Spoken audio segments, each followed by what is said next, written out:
Cette semaine dans la matinale, ça va parler de couches et on va faire glou-glou.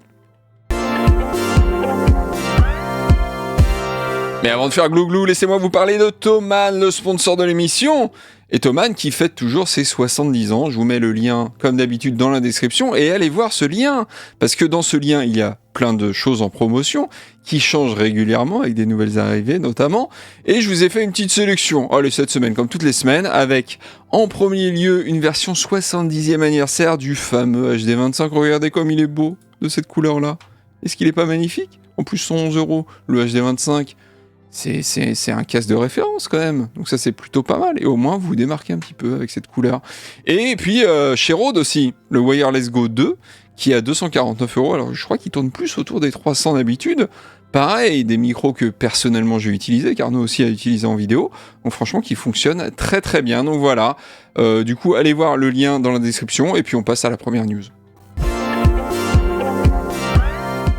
Et donc on commence cette matinale 152 avec l'éditeur allemand Steinberg, les mamans et papas de Cubase et Nuendo, mais aussi de Spectra Layers, et oui, il faut pas l'oublier celui-là, d'autant plus que derrière ce logiciel se cache un français, et oui, cocorico.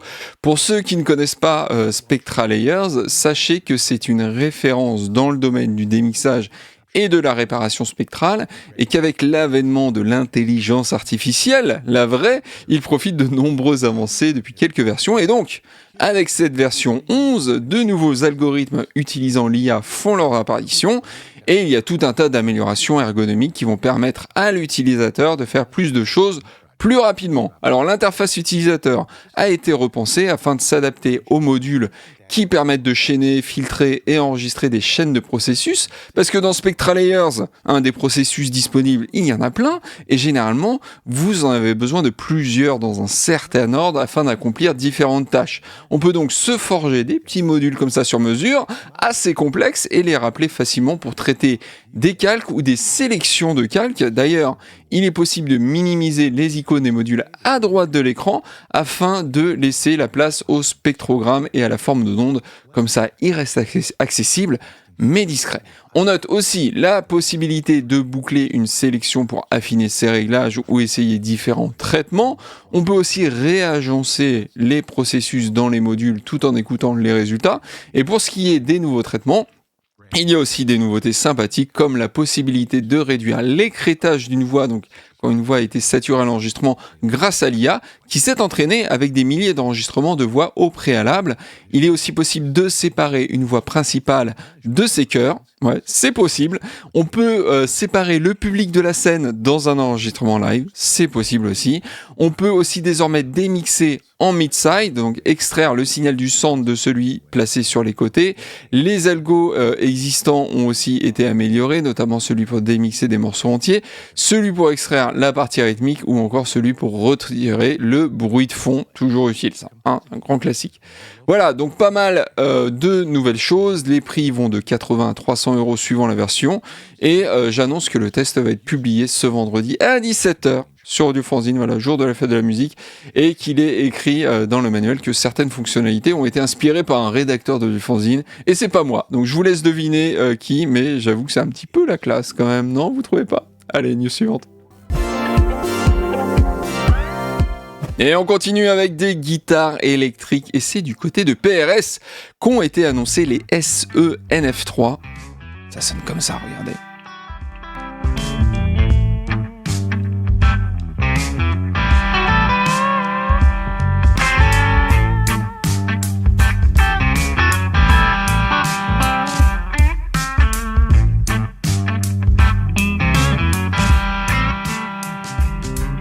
Ok, et donc ces guitares, elles ont la particularité d'être les premiers modèles SE, donc plus abordables, à intégrer les fameux micros Narrow Field Deep Dish de la marque, qui sont des doubles bobinages, donc parfaitement silencieux, mais qui sonnent comme des simples. Voilà. D'ailleurs, la guitare fait penser dans sa forme et dans sa configuration de micro à une Stratoid, avec 3 micros, un sélecteur 5 positions. Toi, je te baisse un petit peu. Pour réussir cet exploit, les micros utilisent des bobines plus hautes afin d'avoir plus de tours de fil de cuivre, et des parties en métal ont été placées entre les aimants afin d'avoir un son plus puissant et plus précis. Dans les faits, est-ce que ça sonne comme un micro simple ? Bah écoutez, tranquillement les vidéos des démos du constructeur. Perso, je trouve qu'il y a peut-être encore un petit peu trop de punch, un peu trop de bas.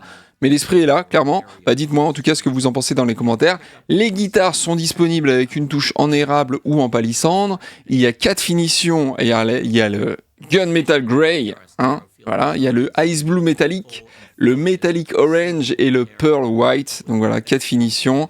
Le manche, il a un diapason typique PRS, c'est-à-dire pile poil entre Gibson et Fender. Voilà, c'est le truc de PRS, c'est comme ça. Il y a 22 frettes, un profil large et fin. Le vibrato est un modèle maison qui assure, d'après le constructeur, toujours précision et stabilité. Le prix est de 1099 € chez notre partenaire Thomann. Je vous mets le lien en description pour aller voir les petites finitions et voir celles que vous préférez évidemment, voir aussi les specs. Et ouais, c'est pas donné, mais c'est pourtant l'entrée de gamme chez PRS, donc voilà. Allez, next. Et on continue avec Sound Theory, qui était jusqu'à présent l'éditeur d'un seul et unique plugin, Gullfoss, dont vous avez peut-être déjà entendu parler, qui est un petit peu dans l'esprit de Soothe, dont le but est donc d'atténuer des résonances indésirables notamment. Et ben ils viennent d'annoncer leur deuxième plugin, et vu la qualité de Gullfoss, et ben ça attise ma curiosité forcément. Donc Craftour, puisque c'est son nom, est ce qu'on appelle un soft clipper, un traitement qui va permettre d'augmenter la puissance du signal audio et de contenir les pics, les transitoires. L'éditeur annonce que leur joli algorithme permet d'éviter les artefacts généralement présents avec les soft clippers et que vous pourrez faire plein de choses avec, par exemple rajouter du détail dans le haut du spectre ou encore du punch dans le bas du spectre. On peut vraiment choisir les fréquences qui seront affectées par la saturation et donc rajouter du signal là où il y en a besoin. Ainsi, on peut rendre des voix plus présentes, des cordes plus claires, des batteries plus punchy. Il sera aussi possible de pousser le traitement dans ces derniers retranchements afin d'avoir des effets plus créatifs.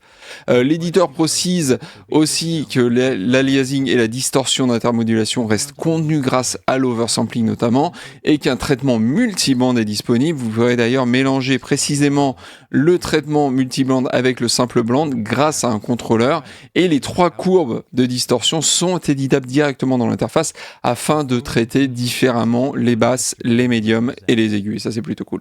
Dernière chose qui devrait être présente, je trouve, dans tous les plugins, un mode match permet d'aligner les niveaux sonores avant et après traitement afin d'entendre vraiment ce que fait le plugin et de ne pas se laisser abuser par un son plus fort, car vous le savez peut-être, mais pour votre oreille, ce qui est plus fort sonne toujours mieux. Voilà, on a beau essayer de faire attention, on a beau connaître ce truc, mais voilà, c'est comme ça. Donc voilà, au moins là, on ne se laisse pas avoir. Le prix, il est de 67,10 €. Ouais, je sais, c'est ultra précis, mais que voulez-vous, la matinale, c'est la précision avant tout. Voilà.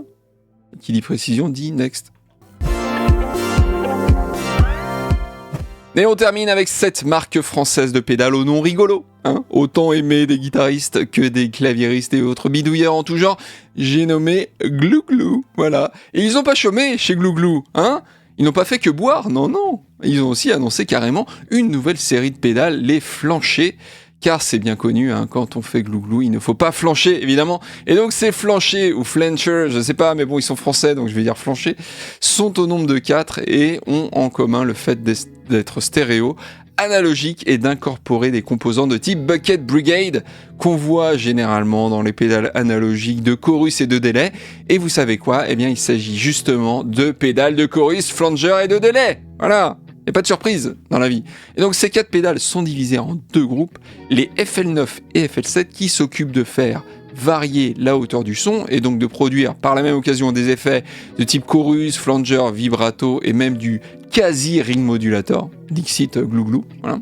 Les 2 modèles diffèrent par le nombre d'étages dans les composants Bucket Brigade. La FL9 a 256 étages ou lignes de retard, appelez ça comme vous voulez, des stages quoi. Et la FL7 en a 1024. Et ce qu'il faut savoir, c'est que plus il y a d'étages, plus il y a un grand temps de délai disponible, mais plus on a de bruit aussi forcément, parce que c'est de l'analogique et donc chaque répétition est dégradée. Voilà, c'est C'est ce qu'il faut savoir. C'est d'ailleurs la même chose pour les deux autres pédales, hein, les FL5B et FL5D, qui sont toutes les deux des délais, mais l'une est plus sombre que l'autre, plus lo-fi, mais a un temps de délai disponible plus important. Donc voilà, suivant ce que vous voulez, vous pouvez choisir, vous avez le choix, c'est génial. Pour le reste, sachez que les pédales sont alimentées en 9 volts 500 mA, donc classique pour des pédales, mais qu'il est possible de rentrer et sortir avec différents niveaux, car comme je l'ai annoncé dans l'intro de cette news, ces pédales sont faites pour les guitaristes, mais aussi pour les amoureux de synthèse. On peut d'ailleurs les contrôler avec du CV, donc si c'est pas une preuve, ça, je sais pas ce qu'il vous faut. Et d'ailleurs, est aussi disponible en option un stand avec des flancs en bois pour pouvoir les poser sur une table. Si c'est pas aussi une preuve, ça, bon bref, on sait que les claviéristes adorent les flancs en bois. C'est leur truc, voilà, mais on n'est pas là pour juger, non, c'est vraiment pas le style de la matinale. Et puis voilà, et puis c'est tout, on écoute un petit peu ou pas ? Allez, on peut écouter un petit peu. Dimitri Moulator, effectivement.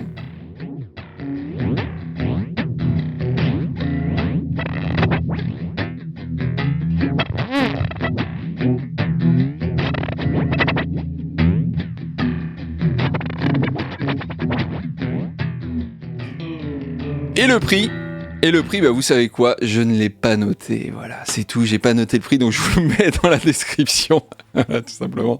Et puis la matinale est terminée, vous savez quoi, voilà, et c'est la fête de la musique, aujourd'hui, donc bonne fête de la musique à ceux qui jouent ce soir, à ceux qui jouent pas aussi d'ailleurs, bonne fête de la musique à tout le monde, profitez bien, et je vous dis à la semaine prochaine. Allez, ciao ciao.